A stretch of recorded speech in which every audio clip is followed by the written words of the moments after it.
Okay. Issue 3, what's next? What will it mean if Joe Biden and more avowedly liberal Democrats expand government's role in society and return America to multilateral cooperation? On the other hand, what would a term 2 Trump mean for America's relationship with China and the character of our national discourse? You know, Clarence, this is obviously an important election. Some would say the most important in recent memory.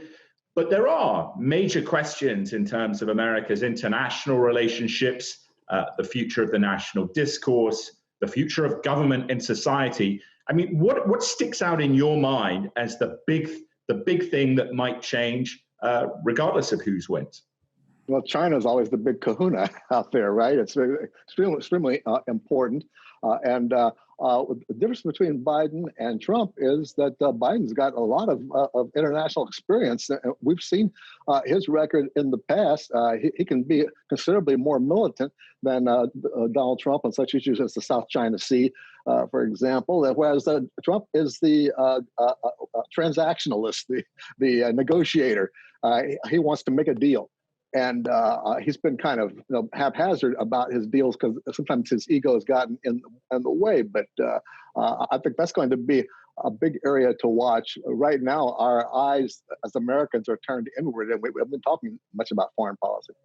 You know, Shermichael, what's quite interesting on that China point is that, some had posited that there might be an October surprise by the Trump administration, sending someone to Taiwan, doing something to try and dangle the Chinese nerves. Interestingly, although it hasn't actually got that much notice in the US media, if any, Mark Esper, the defense secretary, personally called the Chinese this week to tell them that it was not true that the United States was planning to fly various armed drones over areas of the South China Sea. So it actually appears that the Trump administration, wants a degree of conciliation, and perhaps to Clarence's point, is looking forward to a new term of transactions. Your thoughts? Yeah, what makes me worry about that, Tom, is that as China is in this process right now of spreading Chinese hegemony, not only in their region, but throughout Africa, the Middle East, they're in our own backyard now, throughout the Caribbean, South America.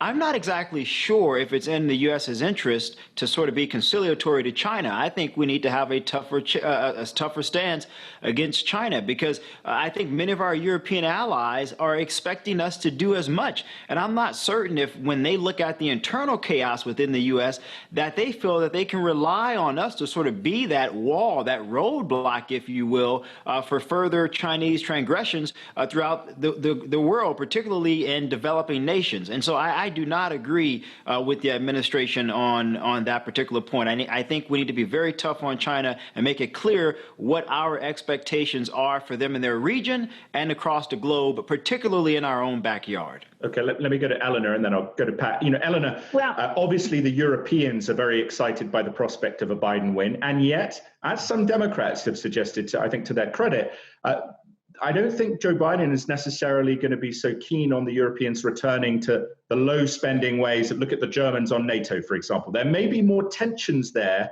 than some assume. Your thoughts on that? No, I don't think Biden's going to go back and say, I'll give you back the money that Trump extracted from you with a series of threats. I don't know how much has actually legitimately changed there. That's been a bone of contention for presidents for a long time. So hooray for Trump. He made some headway there. But I do think that any policy having to do with China can't be an America alone policy. It has to be, if to have any effectiveness, it has to be with the allies. And I think that's the big change here. I must say, a lot of people I talk to are nervous about what is Trump going to do in the interregnum if he's the loser. We expect pardons, we expect a grudge match. Maybe he'll fire his FBI director. Anybody who's looked at him cross-eyed could be suffering. But one thing I'm not as worried about as I thought I might be, and that is any acts of military aggression.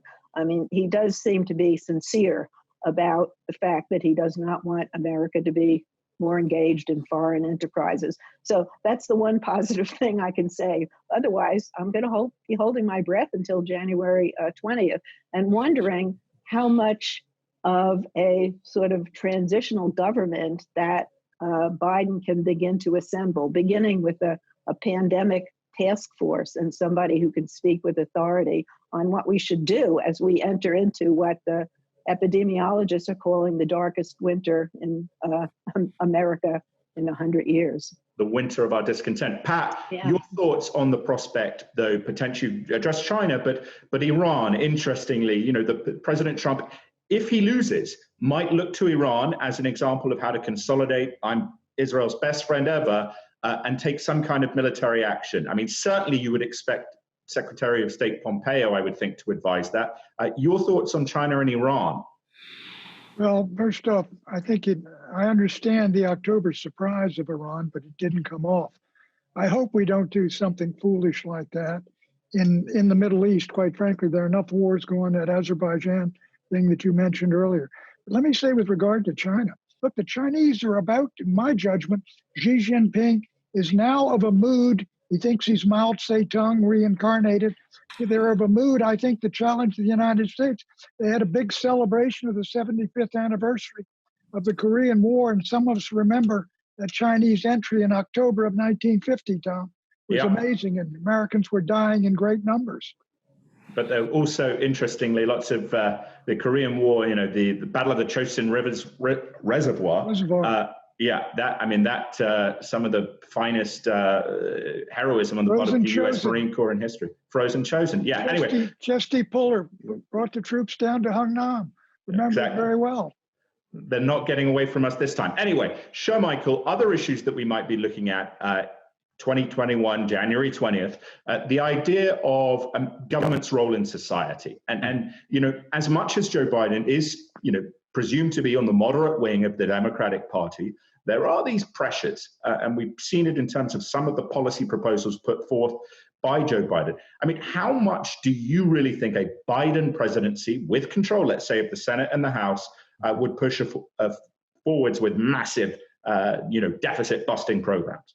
I think it depends on, Tom, how active younger Democrats are. I think particularly among racial minorities and a certain sector of younger white voters, there is a sense of grievance, particularly about class, right? In that the government, the state needs to do more to make individuals whole again, as the wealth-income divide have skyrocketed over the past several years. And so I do think that the vice president, who may be president, will have serious pressures from individuals like AOC and other progressive organizations saying, we helped to get you elected. Here are our demands. You must meet them. And so I think he's going to have to figure out a way to compromise on those issues. Very good. Clarence. Well, yeah, I think we need some leadership on those issues. We need the kind of leader Joe Biden can bring together not only people of color, but also the displaced college, what do the demographers call them? College-educated whites, those who are on the losing end of globalism, those who have been displaced by new technologies, by automation, et cetera, and turned out in droves for Donald Trump 4 years ago.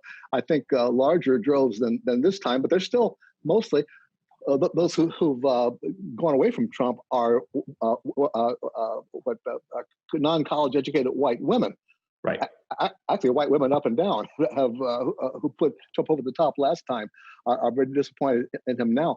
But Joe Biden ran as the reasonable guy, return us to normality, working class hero, et cetera. He's the kind of guy who could pull people together into the kind of a coalition that FDR succeeded in. That's the way we used to do politics in this country. Eleanor.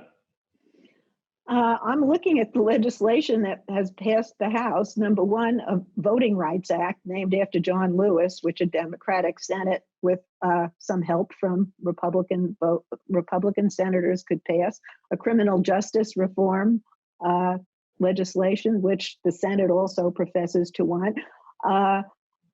Climate change, getting rid of those subsidies for oil and gas companies shouldn't be that heavy a lift, and that's not radical. So, I think Biden understands that this is a moment that is demanding more than just a return to normality. It's a moment to grasp in terms of the income inequality in this country and the inequality that was exposed over race.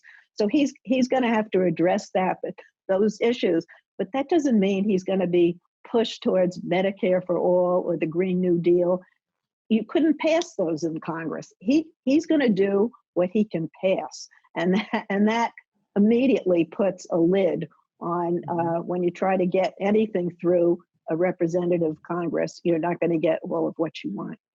And yet, Pat, if we're looking at the prospective success of the Democratic Party, at least at the federal level, I think one challenge may be, and I'd be intrigued to hear your thoughts on this, is the idea that in these areas where the public sector unions have a lot of influence and control, New York, for example, Illinois, how much willingness will there be on business owners, higher wealth individuals to tolerate, quite frankly, the necessary tax rises that will follow the pandemic if there aren't those structural reforms inside of government? My feeling is that Joe Biden, if he's president of the United States, is going to be under tremendous pressure from these folks who do need 60 senators unless they get rid of the filibuster. And I can tell you what they will want to do is consolidate power. They will pack the Supreme Court with new justices. They will add Puerto Rico and D.C. to the United States, 52 states, 4 new Democratic senators, and an amnesty for illegal aliens, the 11 to 22 million, which will in effect create a new constituency, which makes the Democratic Party basically the permanent majority party of the nation. Biden's going to be pushed to do this, and the filibuster's in his way, and he'll just say, get it out of my way. And if he can pull that off, Pat, hurrah. Yeah. All right. Exactly. All right. That's every time I hear somebody talk about permanent majority, Republican or Democrat, that majority lasts about 2 more years.